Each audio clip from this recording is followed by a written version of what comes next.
Las misericordias de Dios se renuevan cada mañana. Su voluntad es buena, agradable y perfecta. Bienvenidos a una nueva emisión de Vidas con Propósito, para volver a vivir. No oponerse al error es aprobarlo. No defender la verdad es negarla. Martín Lutero. Hola, muy buenos días, bienvenidos una vez más a Vidas con Propósito, para volver a vivir.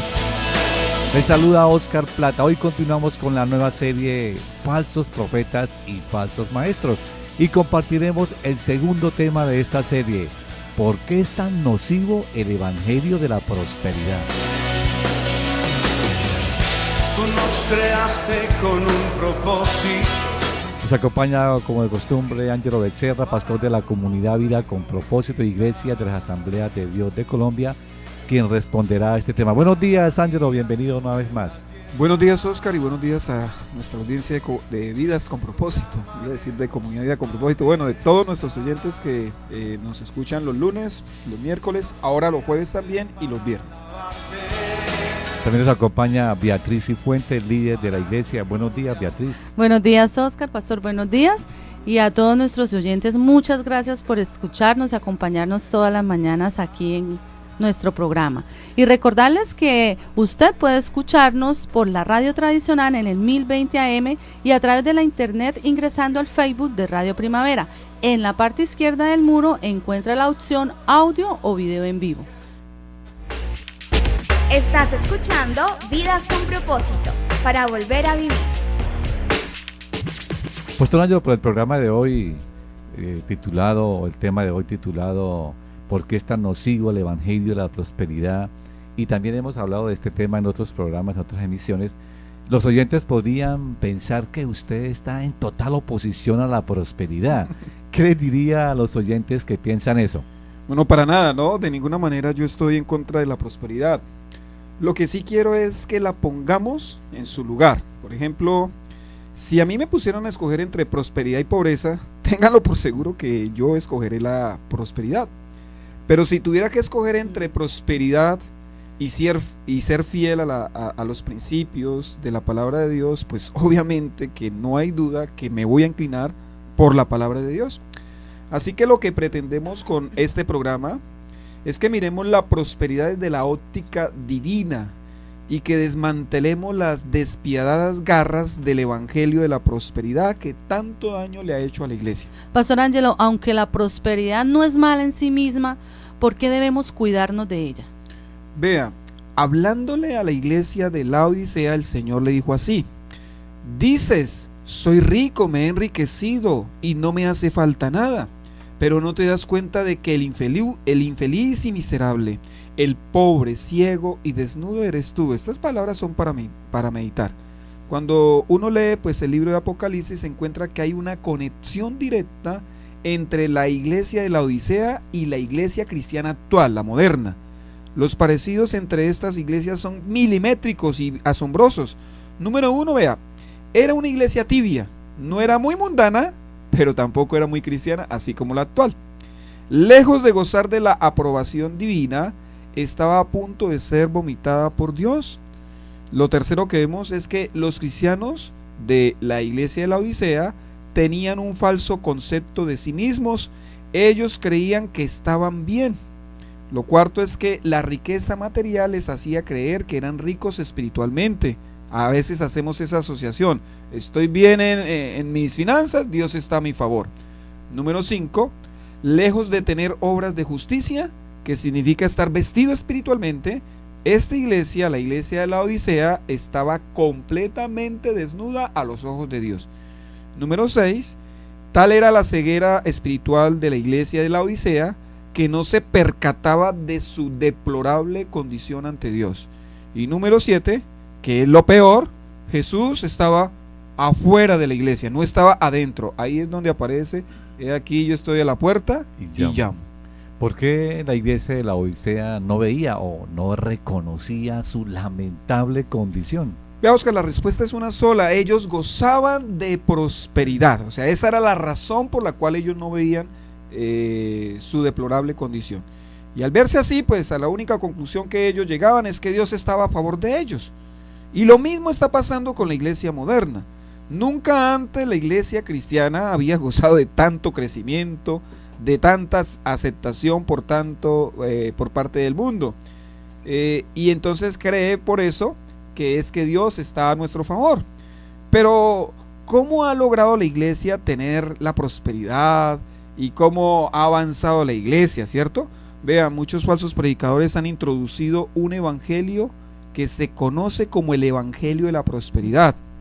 Frases como: Dios quiere prosperarte, pacta por tu milagro, la voluntad de Dios es que seas rico, Cristo murió para que no fueras pobre, siembra en buena tierra, sella la palabra con una ofrenda, y otras, o sea, porque hay muchísimas, son las arengas de los predicadores que abogan por una prosperidad netamente material. Qué triste, ¿no?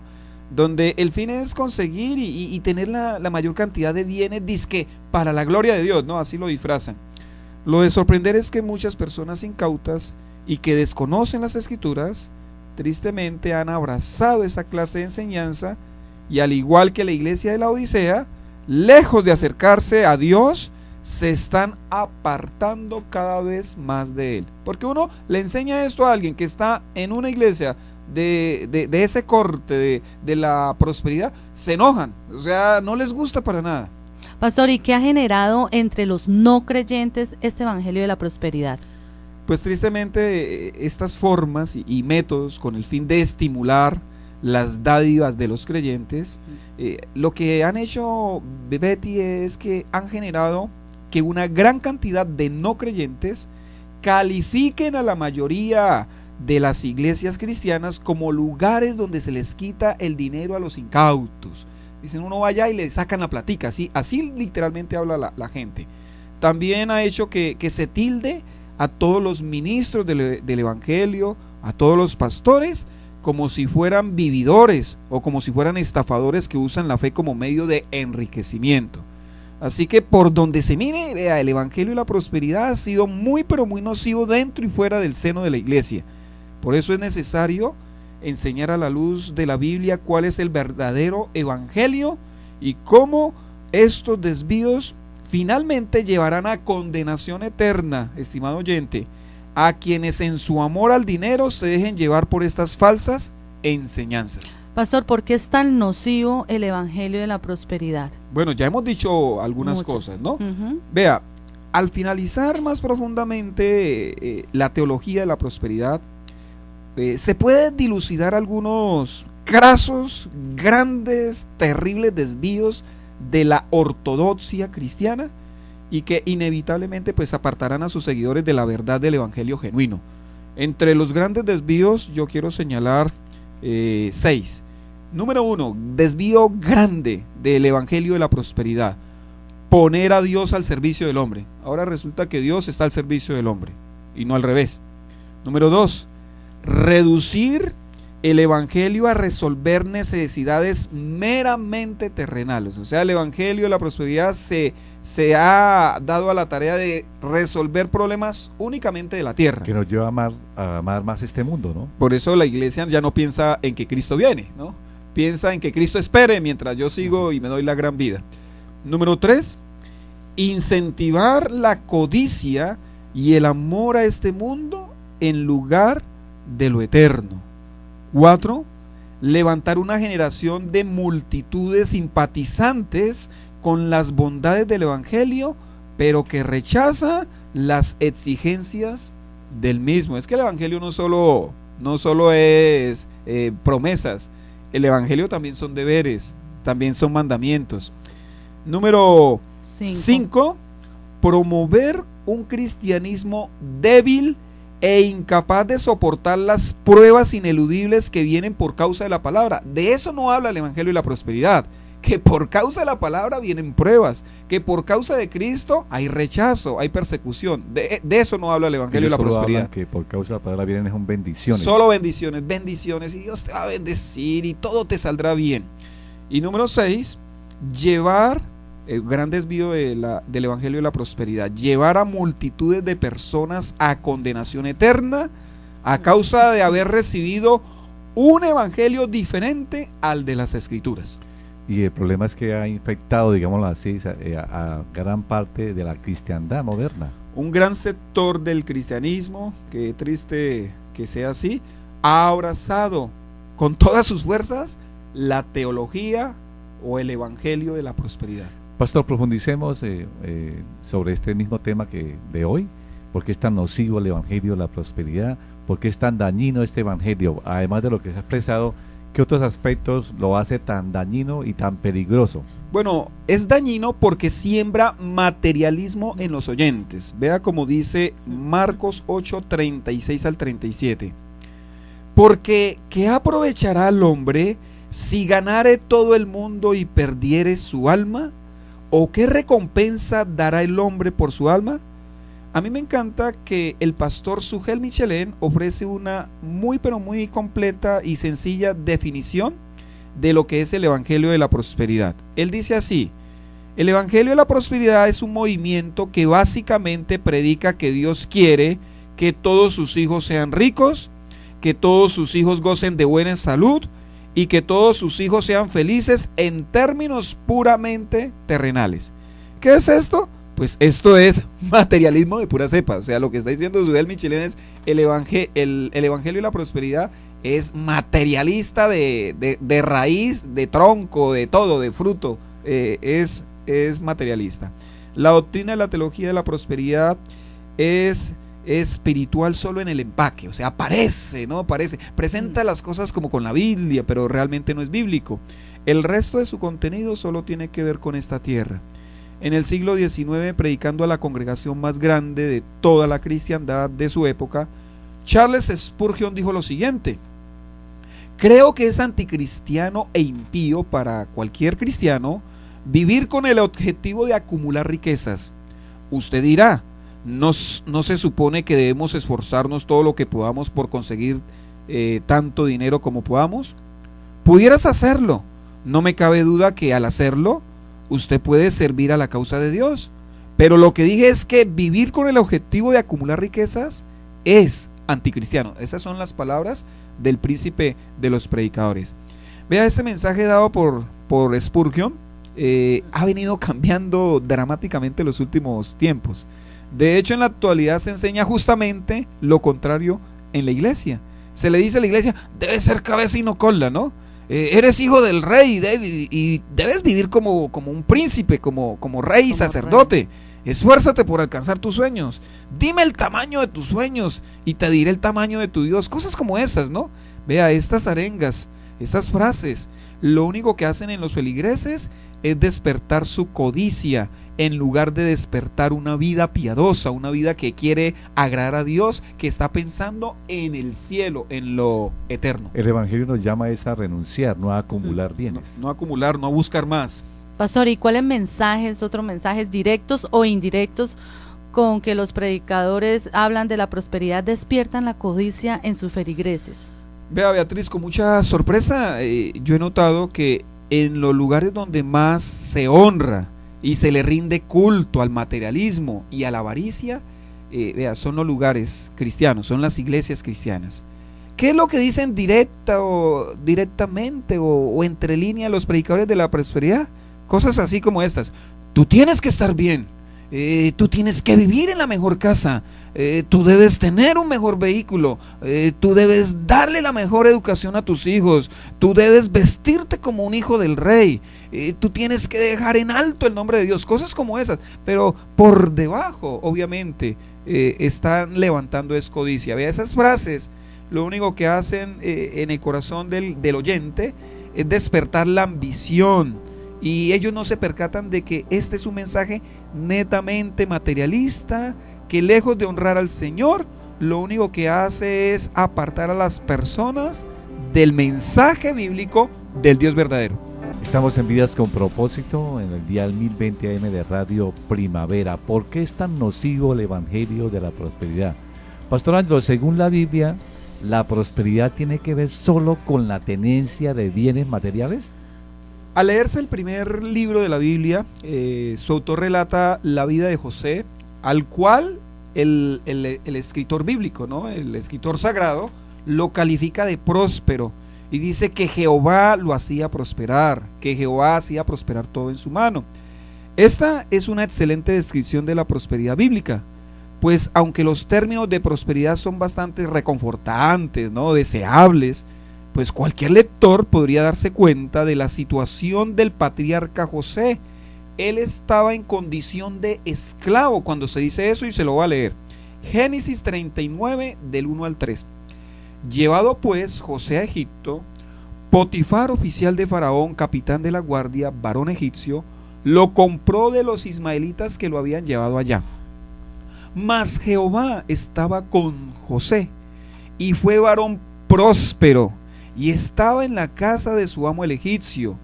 Y vio su amo que Jehová estaba con él, y que todo lo que él hacía, Jehová lo hacía prosperar en su mano. Vea, está hablando de un esclavo y lo está llamando próspero. De igual manera, cuando José fue llevado a prisión injustamente, el escritor bíblico asegura que el jefe de la cárcel había confiado toda la administración de aquel lugar a ese esclavo semita, porque Jehová estaba con él y todo lo que José hacía, el Señor lo prosperaba. Se lo voy a leer. Génesis 39, 22 al 23. Dice así: y el jefe de la cárcel entregó en mano de José el cuidado de todos los presos que había en aquella prisión.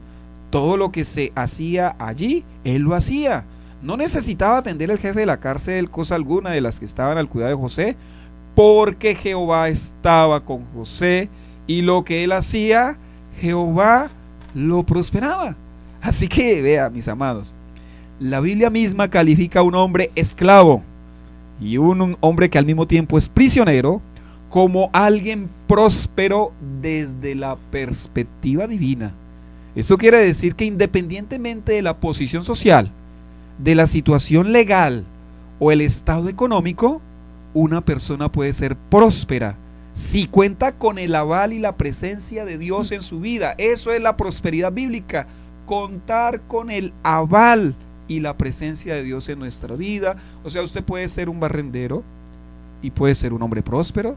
Usted puede ser una señora del servicio y puede ser una mujer próspera ante los ojos de Dios. Obvio, los hombres no, porque los hombres solamente medimos prosperidad en términos monetarios, en términos económicos. Se puede vivir en un estrato 1 y ser próspero. Y ser próspero porque amo al Señor, porque quiero agradarle. Entonces el Señor está conmigo, y el Señor, aun en medio de esa sencillez, bendice lo que yo hago.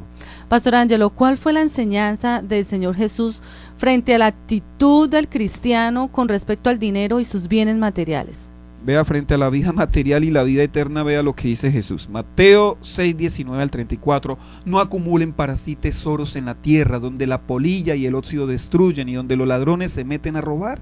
Más bien acumulen para sí tesoros en el cielo, donde ni la polilla ni el óxido carcomen, ni los ladrones se meten a robar. Porque donde esté tu tesoro, allí estará también tu corazón. El ojo y la lámpara del cuerpo. Por tanto, si tu visión es clara, todo tu ser disfrutará de luz. Pero si tu visión está nublada, todo tu ser estará en oscuridad. Si la luz que hay en ti es oscuridad, qué densa será esa oscuridad. Nadie puede servir a dos señores. Puede menospreciar a uno y amar al otro, o querrá mucho a uno y despreciará al otro. No se puede servir a la vez a Dios y a las riquezas. Por eso les digo, no se preocupen por su vida, qué comerán o beberán, ni por su cuerpo, cómo se vestirán. ¿No tiene la vida más valor que la comida y el cuerpo más que la ropa? Fíjense en las aves del cielo, no siembran ni cosechan ni almacenan en graneros, sin embargo el Padre Celestial las alimenta. ¿No valen ustedes mucho más que ellas? ¿Quién de ustedes, por mucho que se preocupe, puede añadir una sola hora al curso de su vida? ¿Y por qué se preocupan por la ropa? Observen cómo crecen los lirios del campo, no trabajan ni hilan. Sin embargo les digo que ni siquiera Salomón con todo su esplendor se vestía como uno de ellos. Si así viste Dios a la hierba que hoy está en el campo y mañana es arrojada al horno, ¿no hará mucho más por ustedes, gente de poca fe? Así que no se preocupen diciendo qué comeremos o qué beberemos o con qué nos vestiremos, porque los paganos andan tras todas estas cosas y el Padre Celestial sabe que ustedes la necesitan. Más bien, busquen primeramente el reino de Dios y su justicia, y todas estas cosas les serán añadidas. Por lo tanto, no se angustien por el mañana, el cual tendrá sus propios afanes. Cada día ya tiene sus problemas. Estás escuchando Vidas con Propósito. para volver a vivir. El Evangelio de la Prosperidad es nocivo porque siembra materialismo en los oyentes. Pastor, ¿por qué otra razón es tan nocivo el Evangelio de la Prosperidad? Porque siembra expectativas que Dios no promete. Escúchelo, estimado oyente. El Evangelio de la Prosperidad enseña, siembra expectativas que Dios no promete. Dice Filipenses 1:29, abrace esta promesa que está en la palabra de Dios. Es para usted, estimado creyente. Dijo Pablo, porque a ustedes se les ha concedido no solo creer en Cristo, sino también sufrir por Él. Eso lo dice la Biblia, Filipenses 1:29, para los que no conocían la cita. Vea, una expectativa es la esperanza de que algo va a suceder. Pues bien, los predicadores de la prosperidad han hecho que muchas personas que van a las iglesias cristianas esperen cosas que Dios, Él nunca ha dicho, Él nunca ha prometido. Y quisiera dejar claro algunas cosas que Dios no ha prometido. Dios no ha prometido que seremos ricos. No, usted no va a encontrar eso en la Biblia. Dios no ha prometido que nunca nos enfermaremos. Eso tampoco aparece en la Biblia. Dios no ha prometido que siempre que estemos enfermos, Él nos sanará. No, eso Dios no lo ha prometido en la palabra de Él. Dios no ha prometido que nuestros familiares no se van a morir. Dios no ha prometido eso. Dios no ha prometido que tendremos matrimonios perfectos. Es que de hecho usted es el que hace imperfecto su matrimonio, ¿no? Sí. Dios ahí no es culpable. Dios no ha prometido que nuestros hijos nunca nos fallarán. Dios no ha prometido que todo el mundo nos va a querer. Ha prometido exactamente lo contrario. Jesús dijo, por causa de mí la gente los va a odiar. Dios no ha prometido que todo lo que pise la planta de nuestros pies será nuestro. No, Dios no nos ha prometido eso. Bueno, de pronto en teología vamos a revisar ese versículo. Dios no ha prometido que contestará todas nuestras oraciones con un sí. A veces las contesta con un no. Con un no. Pastor, ¿y qué pasa cuando alguien espera que Dios haga algo y por más que espera, nunca ve que sucede lo que anhela? Vea, algunos se decepcionan de Dios. Así es. Muchos son los que debido a esa teología de la prosperidad piensan que Dios los decepcionó. Algunos hasta se han atrevido a decir, Dios me ha fallado. Algunos cristianos han dicho eso.